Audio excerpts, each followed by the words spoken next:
અને જિલ્લા પ્રમુખોના નામ જાહેર કરશે। કાલે બાકી રહેલા જે શહેર અને જિલ્લા પ્રમુખો છે તેમના નામની ભારતીય જનતા પાર્ટી જાહેરાત કરશે। સંકલન સમિતિની બેઠકમાં આ નામોની જાહેરાત કરવામાં આવશે। ચૂંટણી અધિકારી પણ સંકલનમાં હાજર રહેશે। તમામ બાકી રહેલી 6 જિલ્લાની સંકલનની બેઠક જે છે તે આવતીકાલે મળશે। ગાંધીનગર શહેર પંચમહાલમાં સંકલન બેઠક આવતીકાલે મળશે। ખેડા અમદાવાદ શહેરમાં પણ સંકલન બેઠક કાલે મળશે, જ્યારે પોરબંદર અને વડોદરા જિલ્લામાં પણ સંકલન બેઠક મળશે। હિરેન રાવલ વધુ માહિતી આપી રહ્યા છે। જી હિરેન, જણાવશો શું વધુ વિગતો?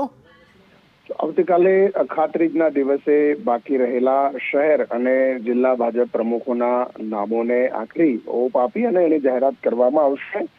અમદાવાદ શહેર, ગાંધીનગર શહેર, વડોદરા જિલ્લો, પંચમહાલ, ખેડા, છોટાઉદેપુર અને જે જિલ્લાઓ બાકી છે એ તમામ જગ્યાઓ પર આવતીકાલે દિવસ દરમિયાન સંકલન સમિતિ બેઠકોનું આયોજન કરવામાં આવ્યું છે। તેમાં પ્રદેશમાંથી એક સિનિયર નેતા ચૂંટણી અધિકારી તરીકે ત્યાં હાજર રહેશે। પ્રદેશમાંથી જે નામ નક્કી થયું હશે એ જિલ્લા પ્રમુખોના નામ જાહેર કરવામાં આવશે।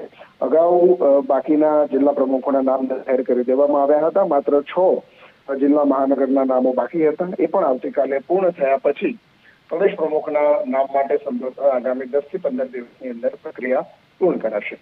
આભાર સમગ્ર માહિતી આપવા માટે।